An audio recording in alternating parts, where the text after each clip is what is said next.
Bismillahirrahmanirrahim. Assalamualaikum warahmatullahi wabarakatuh. Bagaimana kabar kalian semuanya? Alhamdulillah, semoga senantiasa diberikan kesehatan oleh Allah Subhanahu wa taala, kesehatan lahir dan batin, juga dijauhkan dari berbagai macam jenis penyakit termasuk yang lagi booming akhir-akhir ini. Tetap di rumah, stay safe, stay at home. Jangan keluar dari rumah kalau gak ada urusan penting ya. Sebelum kita mulai pembelajaran hari ini, mari kita bersama berdoa terlebih dahulu seperti biasa. A'udzubillahi minasyaitonirrajim. Bismillahirrahmanirrahim. Raditu billahi robba wa bil islami dina wa bi Muhammadin nabiyya wa rasulah. Rabbi zidni ilman warzuqni fahman bi rahmatika ya arhamar rahimin. Langsung saja untuk mempersingkat waktu. Sebenarnya untuk yang hari Senin ini IPA 1 dan IPA 4 sudah ya, tapi gak apa-apa lah, biar serentak, biar sama dengan kelas yang lain. Kita bahas lagi bab yang selanjutnya, bab setelah apa kemarin terakhir teh? Pokoknya bab selanjutnya, yaitu bab zakat dan wakaf. Haji, zakat dan wakaf sebenarnya, tapi hajinya mungkin di pertemuan selanjutnya, karena ini juga sudah terlalu banyak slide-nya, zakat dan wakaf ke. Zakat dan wakaf. Pertama, zakat. Apa sih zakat itu? Kita kan udah sering dengar ya, zakat. Sebenarnya apa sih zakat itu pengertiannya? Nah, zakat itu kalau secara bahasa itu artinya adalah pembersihan atau pertumbuhan. Kok pembersihan? Maksudnya apa? Nah, jadi dengan melakukan zakat, harta kita menjadi bersih. Kalau kita gak zakat, harta kita itu harta kotor. Kenapa? Karena di dalam harta kita ada hak milik orang lain. Jadi kalau sudah dikeluarkan zakatnya, maka sudah tidak ada hak milik orang lain dalam harta kita. Maka harta kita sudah dianggap harta yang sudah bersih kalau sudah dizakati begitu. Pertumbuhan. Nah, jadi harta yang wajib dizakati atau yang harus dikeluarkan zakatnya itu harta yang tumbuh. Harta yang dimana setiap harinya atau setiap bulannya atau setiap tahunnya itu nambah. Jadi bukan harta yang tetap begitu-begitu aja. Itu misalkan apa? Misalkan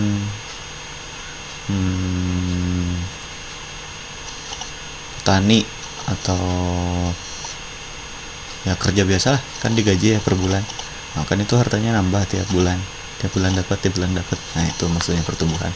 Tidak dengan harta yang cuma itunya, nggak dapat apa-apa lagi. Nah, itu nggak wajib dizakati. Sedangkan secara istilah, zakat itu apa? Secara istilah adalah sebagian harta yang wajib diberikan kepada orang tertentu dengan syarat-syarat tertentu. Jadi bukan seluruh harta ya diberikan kepada orang lain, bukan. Itu hanya sebagian harta yang wajib diberikan kepada orang lain. Nah, tapi orang yang dikasihnya juga ini orang-orang tertentu aja. Gak bisa bebas kita ngasih ke siapa aja, enggak. Kalau sedekah iya ke siapa aja boleh, ke orang kaya juga boleh sedekah mah. Tapi kalau zakat gak bisa, ke orang-orang tertentu, sudah ditentukan oleh Allah dan juga Rasulullah.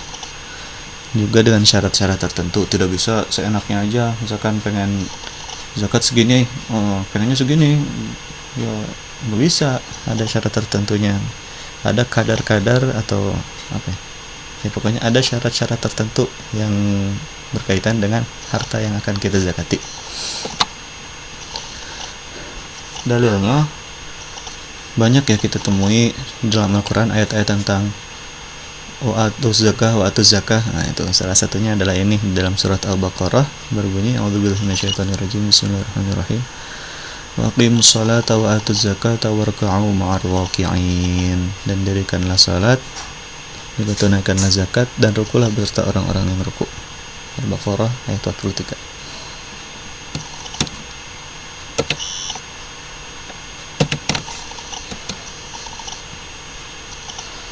Nah, juga dalam sebuah hadis disebutkan, hadis yang hadis dari Abdullah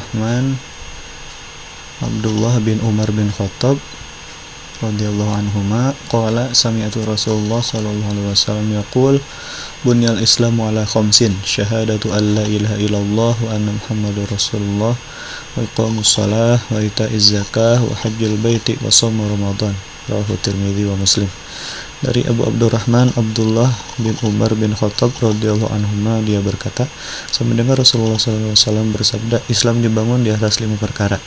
Bersaksi bahwa tiada Allah, tiada Tuhan yang berhak disembah selain Allah Subhanahu wa taala, dan bahwa Nabi Muhammad sallallahu alaihi wasallam adalah utusan Allah. Menegakkan salat, menunaikan zakat, melaksanakan haji dan puasa Ramadan. Riwayat Tirmizi dan Muslim. Dari dua dalil tadi di dalam surat Al-Baqarah juga di dalam hadis ini. Pertama di surat Al-Baqarah tadi, waqimus shalah wa atuz zakah. Nah, itu zakat ini disandingkan dengan salat. Nah, berarti kewajibannya sama besar dengan salat. Salat itu kan wajib, salat 5 waktu. Nah, setelah salat wa atuz zakah kata Allah, dan tunaikanlah zakat. Nah, berarti karena disandingkan seperti ini dalam satu ayat, maka bisa kita artikan bahwa zakat ini adalah hal yang sama pentingnya dengan sholat 5 waktu. Nah, juga di dalam hadisnya Rasul menyebutkan bahwa Islam itu didirikan atas 5 perkara. Itu bisa kita sebut dengan apa? Rukun Islam. Pertama syahadat, kedua sholat, ketiga adalah zakat. Nah, jadi zakat ini juga adalah salah satu dari rukun Islam yang 5. Karena itu hukum dari zakat adalah wajib. Zakat, pembagian zakat ini dibagi ke dalam 2 bagian, yaitu zakat mal dan zakat fitrah. Langsung saja ke pembahasannya. Zakat mal ada gak? Oh, gak ada. Zakat mal. Apa sih zakat mal itu? Zakat mal ini lebih ke pengertian zakat yang awal tadi, membersihkan. Sama, membersihkan. Tapi kalau zakat mal yang dibersihkan adalah harta. Kembali lagi ke slide sebelumnya berarti. Nah, zakat kan dibagi 2, zakat mal dan juga zakat fitrah. Zakat mal ini, zakat tadi pengertiannya adalah membersihkan harta kalau secara bahasa. Nah, kalau zakat mal itu artinya membersihkan harta. Jadi dengan dikeluarkannya zakat ini, diharapkan harta kita menjadi bersih, tidak ada hak milik orang lain di dalam harta kita. Itu zakat mal. Sedangkan zakat fitrah itu bukan membersihkan harta, tapi membersihkan apa? Membersihkan diri, membersihkan jiwa. Itulah pengertian singkatnya. Nanti kita bahas lebih detailnya di pembahasan selanjutnya. Zakat mal seperti yang dikatakan tadi, jadi harta yang kita miliki itu ada hak milik orang lain di dalamnya. Karena itu harus dizakati, harus diberikan kepada orang lain. Nah, itu yang dimaksud zakat mal. Untuk apa? Tujuannya yaitu untuk membersihkan harta. Membersihkan harta kita.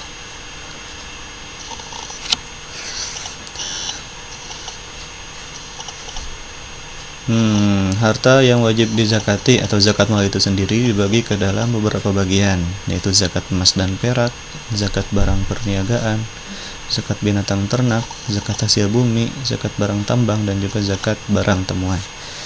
Untuk lebih detailnya akan kita bahas setelah ini. Pertama, zakat emas dan perak. Syarat pelaksanaan zakat emas dan perak. Pertama, Islam. Tentu yang wajib zakat ya orang muslim. Kalau nggak muslim nggak usah disuruh zakat. Misalkan teman kalian ada yang non muslim, kamu zakat belum? Ya nggak usah, gimana non muslim nggak wajib zakat. Yang kedua, merdeka, jadi bukan seorang hamba sahaya. Insya Allah udah gak ada hamba sahaya sekarang. Yang ketiga, milik penuh. Nah, ini emas dan peraknya atau harta tersebut adalah milik kita, milik penuh. Bukan emas punya orang lain tapi kita zakat ya nggak usah. Milik penuh, milik kita sendiri, itu harus kita keluarkan zakatnya. Selanjutnya itu sampai nisabnya. Nisab itu apa sih? Nisab itu batas minimal harta yang wajib dikeluarkan zakatnya. Nah, jadi ya batas minimal lah gitu. Pertama, emas. Nisabnya atau batas minimalnya yaitu 20 dinar. Berapa 20 dinar tuh ya? Yaitu 96 gram. Jadi kalau kita punya emas sebanyak 96 gram, maka sudah wajib untuk dikeluarkan zakatnya. Berapa dikeluarinnya? Itu 2,5% dari emas yang kita miliki. Kalau misalkan kita punya emas lebih banyak, misalkan 200 gram. Nah, 200 gram berarti sampai nisabnya enggak? Ya sampai, karena nisabnya itu 96 gram. Berarti 200 gram dikali 2,5%, berapa nanti yang harus dikeluarkan zakatnya. Terus gimana kalau ada zakatnya? Apakah harus dengan emas? Misalkan kita punya emas batangan nih, berapa gram gitu, udah sampai nisabnya. Ini harus dipecahin apa batangan emasnya? Enggak. Tapi biar zakatnya bisa dengan diuangkan. Misalkan 1 gram tuh berapa? Nah, maka dapatnya berapa dikali berapa, nanti dikali berapa rupiah, gitulah. Hitung-hitung sendiri. Lalu perak itu nisabnya 200 dirham atau 672 gram. Yang harus dikeluarkan berapa? Kalau udah sampai nisabnya, kalau udah sampai 672 gram perak, harus dikeluarkan sama itu 2,5%. Selanjutnya itu haul. Haul itu apa? Haul itu adalah harta tersebut atau emas dan perak tersebut sudah sampai 1 tahun. Jadi kalau belum 1 tahun, jadi ngitungnya, jadi mengeluarkan zakat emas dan perak ini tiap tahun. Misalkan ngitungnya dari Syawal lah, dari Syawal, maka di Syawal selanjutnya ngeluarin zakatnya lagi, Syawal berikutnya lagi ngeluarin zakatnya lagi gitu. Misalkan kita punya perhiasan emas nih, katanya tadi kan zakat itu yang tumbuh hartanya, tapi kan kita gak selalu dapat emas. Nah, itu gimana? Nah, jadi emas dan perak walaupun cuma diem, walaupun gak nambah-nambah, tapi nilai tukar ke rupiahnya itu nambah terus tiap tahun. Nah gitu, ngerti kan? Ya itulah pokoknya. Selanjutnya zakat mal yang selanjutnya yaitu harta perniagaan. Perniagaan itu apa? Perdagangan. Jadi kalau kita dagang nih, nah maka setiap tahunnya harus dikeluarin zakatnya. Syaratnya yang pertama sama, Islam, merdeka, milik penuh, nisab. Nah, nisab batas minimalnya, segimana batas minimalnya? Yaitu seharga 96 gram emas. Jadi kalau misalkan kita punya warung nih, syarat yang terakhir itu haul, sampai haul 1 tahun. Nah, kita kembali lagi ke contoh, kita punya warung nih, udah dihitung dari Syawal sampai Syawal lagi, misalkan udah 1 tahun nih, ada 1 tahun, maka kita audit barang lah istilahnya, audit barang, dihitung nih semua keuntungan, lalu barang yang ada ketika itu dirupiahkan semuanya, dihitung apakah sampai seharga 96 gram emas. Nah, kalau sampai seharga 96 gram emas, maka harus dikeluarkan zakatnya. Seharga apa? Ya seharga 2,5% juga, seharga emasnya juga. Pokoknya dikembaliin ke emas lah cara ngitung. Ya kalau gak paham nanti nanya. Lalu yang selanjutnya zakat binatang ternak. Zakat binatang ternak syarat-syaratnya adalah Islam, merdeka, milik sepenuhnya, sama aja. Lalu sampai nisabnya. Nisabnya berapa? Ya nanti kita jelaskan setelah ini. Soalnya binatang ternak ada beberapa binatang ternak yang wajib dizakati. Jadi tidak semua binatang ternak. Misalkan kita punya lele nih, dizakati enggak kalau cuma ternak. Kecuali kalau lele itu kita jual, maka itu masuk ke zakat harta perniagaan. Haul sampai 1 tahun, juga makanan dari penggembalaan, bukan rumput belian. Nah, jadi kalau kita ternak, ngasih makan ternak kita itu dari gembala, misalkan dikasih rumput yang ada atau digembalain kemana gitu, ke lapangan, yang penting jangan ke halaman rumah orang, itu nggak boleh. Nah, bukan misalkan kita beli rumput buat dikasih ke ternak kita. Nah, kalau dibeli rumput kayak gitu, itu gak ada zakatnya. Jadi yang ada zakatnya, hewan ternak tersebut dikasih makan dari penggembalaan, gak pakai biaya. Hewan ternak apa aja yang wajib dizakati? Pertama ada sapi, lalu kambing, lalu domba, lalu kerbau, dan juga unta. Jadi hanya ada 5 hewan ternak yang wajib dizakati, tidak lebih. Kita punya ayam, misalkan ternak ayam, nggak perlu ada zakat ternaknya. Tapi kalau ayam itu kita jual, maka masuk ke harta perniagaan. Dan hewan-hewan lainnya, ternak ikan, ternak lele, ternak jangkrik, ternak kalajengking misalkan, atau apalah. Nah, pokoknya yang masuk ke zakat hewan ternak itu cuma 5 tadi, yaitu sapi, kambing, domba, kerbau, dan juga unta. Ada yang punya unta di sini? Nggak ada. Pertama, kambing atau domba, nisab dan zakatnya. Nah, nisabnya pertama, batas minimalnya yaitu 40. Kalau kita udah punya 40 ekor kambing atau domba, maka udah wajib zakat. Gitu. Tapi hitung-hitungannya di sini ada ketentuannya sendiri. Kalau kita punya 40 sampai 120 ekor kambing atau domba, maka zakatnya adalah 1 ekor kambing atau domba. Kalau kita punya 121 sampai 200 ekor, zakatnya 2 ekor kambing atau domba. Bukan ekornya aja ya, sama hewannya. Jangan diputus, ekornya doang dizakatin, enggak.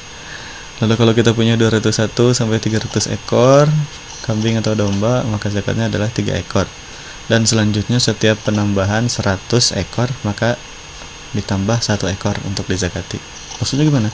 Jadi misalkan selanjutnya nih 301 sampai 400, maka zakatnya berapa? 4 ekor. 401 sampai 500, maka zakatnya berapa? 5 ekor kambing atau domba gitu. Itulah pokoknya gampang. Berarti kalau kita punya 845 ekor kambing atau domba, zakatnya berapa? 9. Ya, gitulah. Selanjutnya sapi dan kerbau. Sapi dan kerbau ini nisabnya, kalau kita udah punya 30 ekor sapi atau kerbau, maka dikeluarkan 1 tabi. Kalau kita punya 40 ekor sapi atau kerbau, dikeluarkan 1 musinah. 1 tabi itu apa? Yaitu 1 ekor sapi jantan berumur 1 tahun masuk ke 2 tahun. Jadi udah 1 tahun lewat lah. 1 tahun lewat belum nyampe 2 tahun gitu. 1 menuju 2 tahun. Kalau musinah itu adalah 1 ekor sapi betina berumur 2 tahun masuk ke umur ketiganya gitu. Pokoknya gitu. Kalau kita punya 30 ekor sapi, maka zakatnya adalah 1 tabi, tadi sapi yang umur 1 tahun masuk ke 2 tahun. Kalau punya 40 ekor sapi, maka zakatnya 1 musinah atau 1 sapi betina umur 2 tahun masuk ke 3 tahun. Kalau kita punya misalkan 60 ekor sapi misalkan. Nah, 60 ekor sapi berarti berapa zakatnya yang wajib dikeluarkan? Berarti hitung-hitung aja dari 30 sampai 40 ini. 60 berarti bisa dibagi yang pembagian yang atas tadi. Berarti kalau kita punya 60 ekor sapi, zakat yang wajib kita keluarkan itu adalah 2 tabi atau 2 ekor sapi berumur 1 tahun masuk ke 2 tahun. Kalau kita punya 70 ekor sapi misalkan, nah berarti yang wajib kita keluarkan adalah 1 tabi dan 1 musinah. Gitulah pokoknya perhitungan, kalian lebih jago matematika. Selanjutnya yaitu zakat unta. Nah, nisab dari zakat unta adalah 5 ekor unta. Kalau kalian ternak unta, udah punya 5 unta, maka harus dizakati. Kalau kita punya 5 ekor unta, maka zakatnya adalah 1 ekor kambing. Nah, ini mah unta mah agak pusing saya juga. Rumusnya itu gimana? Pokoknya gini lah, semuanya dituliskan di buku. Kalau 5 ekor unta, 1 ekor kambing. 10 ekor unta, 2 ekor kambing. 5 ekor unta, 3 ekor kambing. 20 ekor unta, 4 ekor kambing. 25 ekor unta. Zakatnya adalah 1 ekor unta betina 1 sampai 2 tahun atau 1 ekor unta jantan 2 sampai 3 tahun. Kalau punya 36 ekor unta, maka zakatnya 1 ekor unta betina 2 sampai 3 tahun dan seterusnya sampai 91 sampai 121 ekor unta. Zakatnya adalah 2 ekor unta betina 3 sampai 4 tahun. Betul, ini harus dibaca sendiri. Kalau misalkan kalian ternak unta, nanti dilihat lagi bukunya. Tapi kayaknya gak bakalan ada yang ternak unta. Lalu zakat hasil bumi. Hasil bumi itu apa? Ya tumbuhan dan juga buah-buahan. Tumbuhan ini kayak kacang-kacangan dan lain sebagainya lah. Tapi di sini lebih ke makanan pokok. Jadi tumbuh-tumbuhan yang wajib dizakati itu hanya makanan pokok. Misalkan padi, gandum, apalagi makanan pokok. Jagung, sagu dan lain sebagainya. Pokoknya yang dijadikan makanan pokok, maka itu harus dikeluarkan zakatnya. Juga buah-buahan. Nah, buah-buahan di sini hanya terbatas pada buah kurma dan anggur. Nah, karena dalam dalilnya seperti itu. Kalau misalkan kita punya lahan kelapa sawit misalkan, nah itu kena zakat hasil bumi enggak kena zakat hasil bumi. Terus nggak usah zakat, ya tetap zakat. Kenapa? Karena kelapanya dijual, berarti masuknya ke zakat barang perniagaan tadi yang udah dibahas. Yang gitulah. Syarat-syaratnya zakat hasil bumi: pertama Islam, kedua merdeka, ketiga milik sepenuhnya, 4 nisab.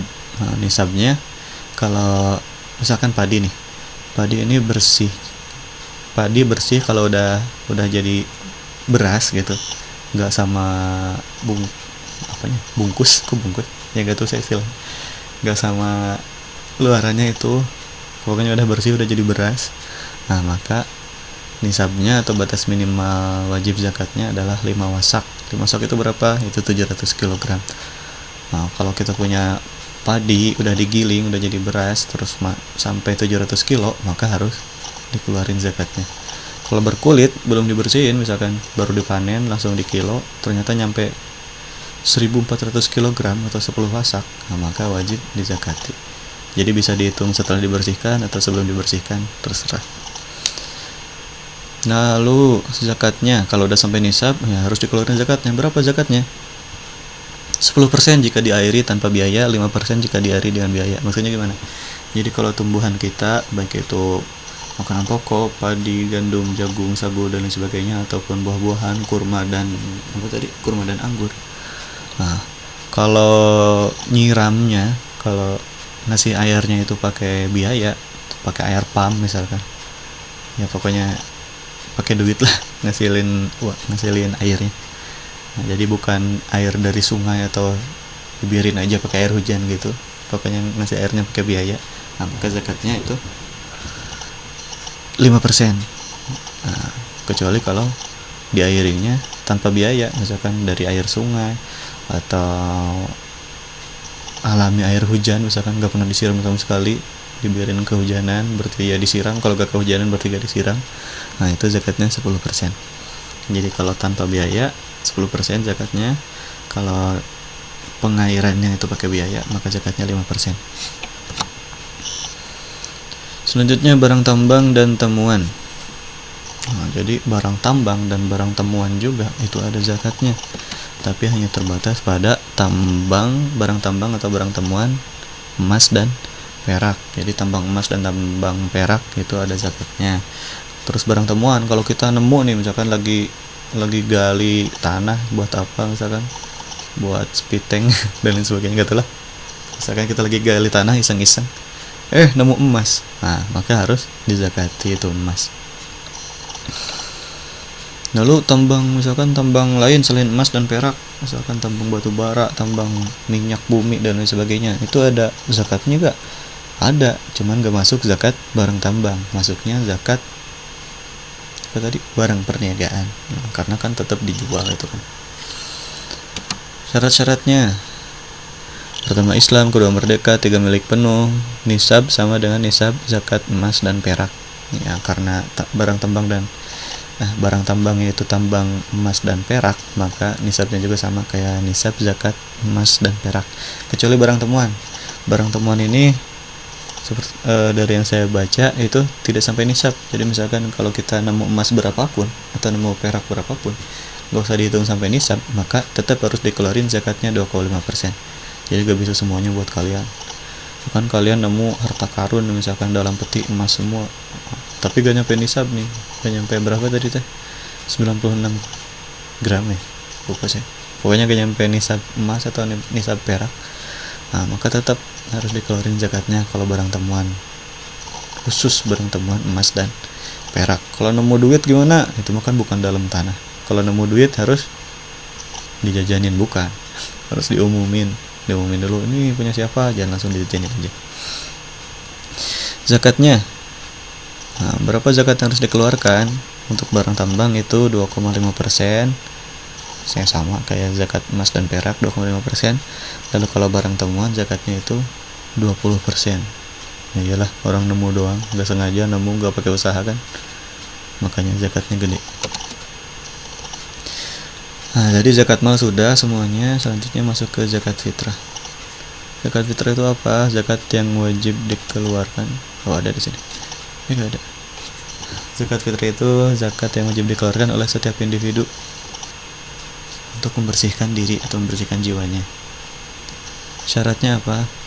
Nah, secara detailnya dibahas pas di syarat aja. Syarat wajib seseorang untuk mengeluarkan zakat fitrah. Yang pertama Islam. Tentu yang non muslim tidak perlu zakat fitrah.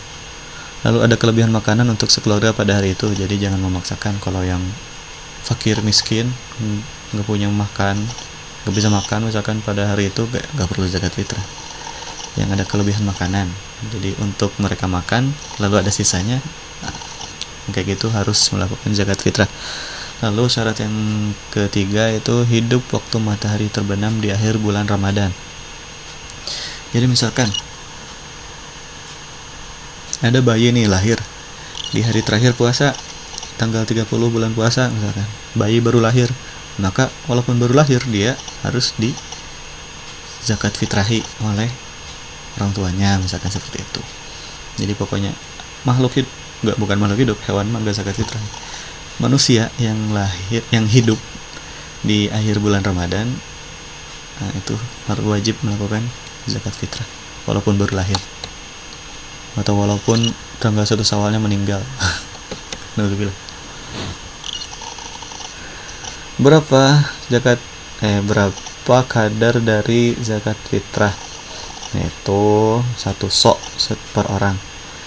Nah, jadi kita wajib mengeluarkan zakat fitrah itu 1 sok. 1 sok itu berapa sih? 2,5 kg atau 3,5 liter. Apa? Itu makanan pokok. Apa makanan pokok kita? Ya beras. Bisa pakai uang? Bisa. Sekarang ini kesepakatan para ulama, jadi tidak perlu dengan beras, benar-benar beras. Jadi bisa kita rupiahkan, misalkan berapa 1 liternya satu beras, berapa misalkan berapa ya? Gak tahu saya. Misalkan 10.000 kali 3,5 berapa? 35.000. Tanya kayak gitu. Pokoknya bisa dirupiahkan, bisa makanan pokoknya langsung. Ngasihnya ke siapa sih sebenarnya zakat itu? Oh enggak, nanti ada di sini. Kapan mengeluarkan zakat fitrah? Nah, boleh mengeluarkan zakat fitrah mulai dari awal Ramadan. Jadi dari tanggal 1 Ramadan itu udah bisa ngeluarin zakat fitrah, bayar zakat fitrah. Tapi paling afdolnya, paling utamanya yaitu sebelum salat Idul Fitri. Makanya suka banyak yang ngasih zakat fitrah itu pas hari terakhir bulan puasa. Nah, karena itu afdolnya.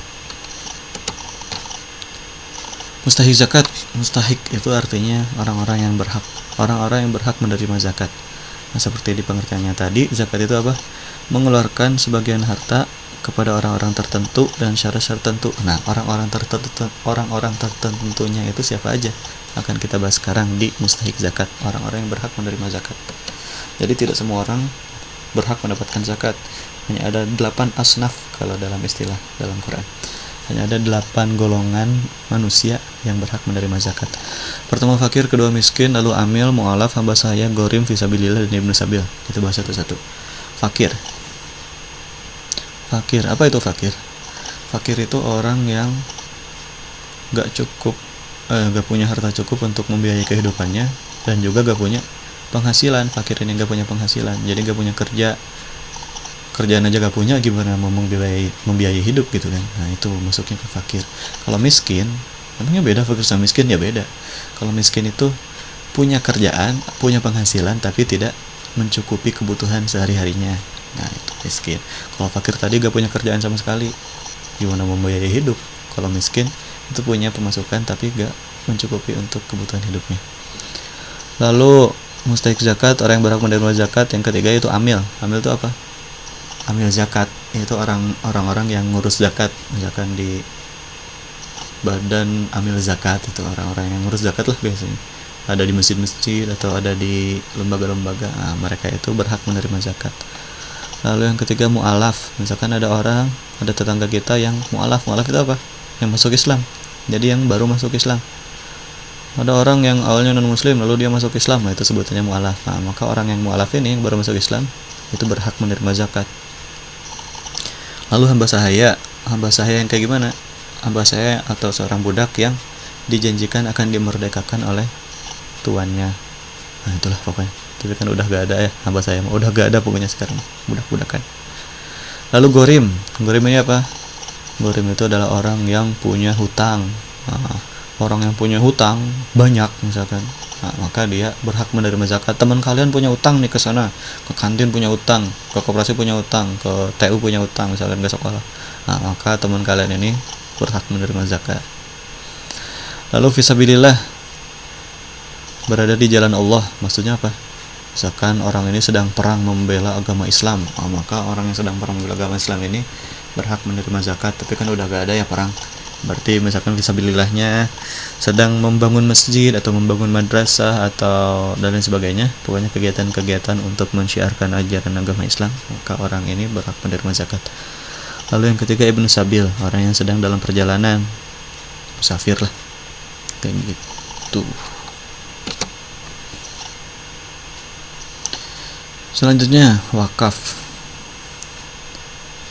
Wakaf itu apa? Sering kita dengar wakaf. Nah, Wakaf itu secara bahasa adalah menahan dan mencegah, sedangkan secara istilah wakaf itu adalah menyerahkan benda yang tahan lama kepada orang lain, masyarakat atau lembaga untuk diambil manfaatnya. Ya, pokoknya gitulah. Wakaf itu kita punya benda nih, benda yang tahan lama, bukan sekali pakai, bukan yang cepat habis, bukan yang cepat rusak. Kita kasih ke orang lain atau ke masyarakat atau ke lembaga biar dipakai. Nah, biar manfaatnya itu kepake buat orang banyak. Misalkan apa? Kita punya motor nih di rumah, misalkan 10, aduh motor banyak banget nih nggak kepake misalkan. Nah, motor ini kalian wakafkan ke sekolah misalkan atau ke madrasah. Ini motor saya wakafkan untuk madrasah buat dipakai buat jadi inventaris sekolah, jadi inventaris madrasah misalkan. Nah, itu wakaf. Atau misalkan punya apa ya? Punya lahan tanah misalkan. Ini tanah ini saya wakafkan untuk umat Islam buat didiriin masjid atau tempat pemakaman umum dan lain sebagainya. Nah, itu wakaf.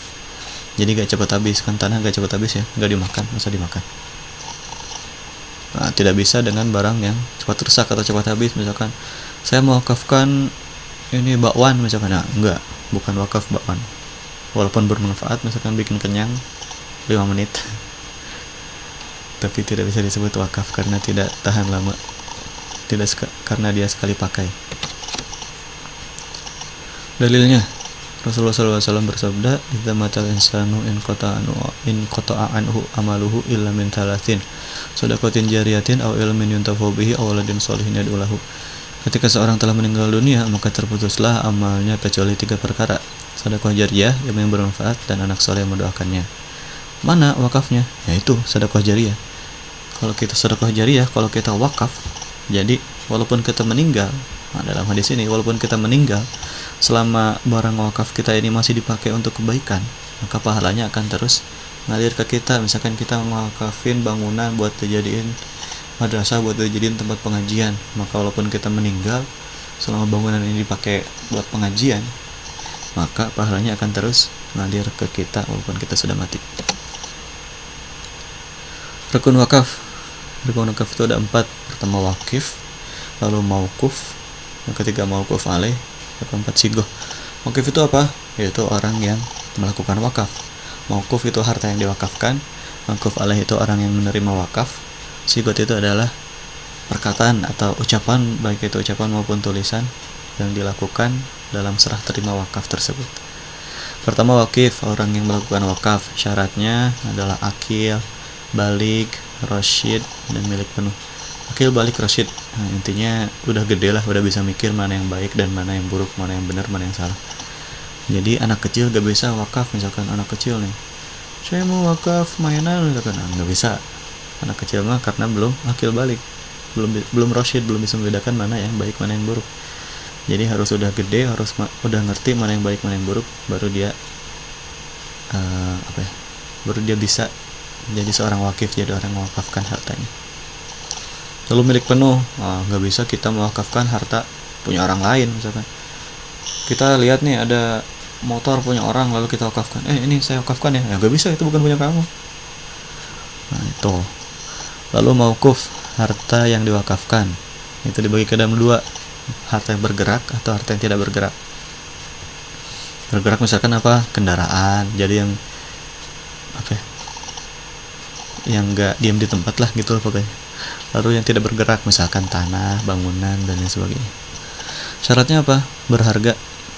Jadi tidak bisa kita mewakafkan satu barang yang nggak ada harganya. Misalkan kita ngewakafin misalkan ngewakafin yang nggak berharga ya? Mewakafkan sampah misalkan. Ya enggak lah, pokoknya barangnya harus berharga lah. Lalu jelas jumlahnya. Jadi misalkan wakaf motor tadi, kendaraan misalkan, nah, ini saya wakafkan motor, ya segitu, motor segitu adanya, nggak sama garasinya misalkan kayak gitu. Atau misalkan mewakafkan Quran, maka ya segitu, Quran satu kotak itu, tidak sama lemarinya atau tidak satu toko dan lain sebagainya. Atau misalkan tanah nih misalkan, nah ini yang harus maksudnya jelas jumlahnya itu tanah. Misalkan kita mewakafin tanah nih, jadi harus jelas dari mana sampai mana, ujung ke timurnya sampai mana, ke baratnya sampai mana, ke selatannya sampai mana, ke utaranya sampai mana, harus jelas batas-batasannya. Tidak bisa misalkan saya ngewakafin tanah itu di RT sana, ya pokoknya segitulah, gitu. Nggak bisa pokoknya segitulah, tapi harus jelas, batas-batasannya harus jelas. Lalu milik wakif, nah jadi harta, ya tadi kembali ke syarat yang wakif tadi, milik penuh, milik wakif. Jadi tidak bisa harta milik orang lain lalu diwakafin, nggak bisa. Dan berdiri sendiri, maksudnya gimana? Ya kalau yang mewakafkannya itu perorangan, maka hartanya itu adalah harta milik dia sendiri. Sedangkan kalau lembaga yang mewakafkannya, maka itu gak apa-apa. Misalkan kan lembaga dipegang oleh beberapa orang misalkan, maka atas kesepakatan beberapa orang ini mewakafkan harta tersebut itu gak apa-apa. Mauquf alaih, atau orang yang menerima wakaf. Nah sebenarnya kan kalau kita ngewakafin sesuatu ya, sebenarnya penerimanya itu misalkan saya mewakafkan tanah untuk umat muslim gitu kan, sebenarnya untuk umum kan. Nah tapi mauquf alaih itu apa? Bukan si umumnya ini, tapi orang yang ngurusnya nanti. Misalkan ngewakafin tanah buat jadi tempat pemakaman umum, maka kan ada yang ngurus tanahnya itu. Nah ada yang ngurus tanah pemakaman tersebut kan, ada orangnya.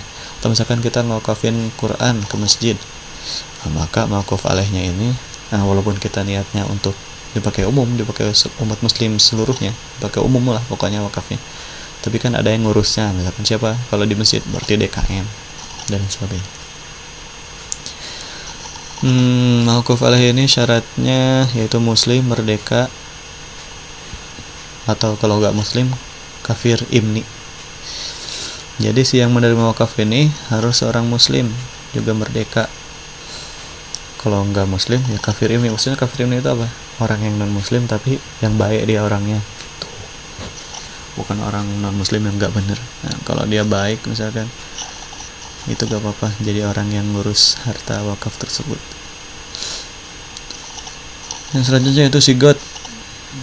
Sigot atau baik ucapan maupun tulisan, misalkan gimana, saya serahkan wakaf ini untuk umum lillahi ta'ala misalkan kayak gitu. Nah itu apalah gitu loh pokoknya niatnya, sigotnya. Nah tapi di sigotnya ini tidak boleh ada kata-kata berbatas waktu. Misalkan saya mewakafkan ini sampai 10 tahun yang akan datang, kalau udah lewat itu jadi milik saya lagi, nggak bisa. Kalau udah diwakafin ya udah, itu sepenuhnya selamanya itu buat milik umum, nggak bisa kita ambil lagi tanpa syarat. Misalkan nggak boleh nih dengan syarat kita wakaf, misalkan saya mewakafin tanah ini dengan syarat keuntungannya nanti bagi-bagi misalkan. Nah nggak bisa seperti itu. Dan juga harus pasti, tidak boleh bimbang. Misalkan saya mau wakaf tapi bentar jadi gak ya misalkan kayak gitu, nah itu gak boleh. Ya cukup sekian aja, mohon maaf jika ada kesalahan.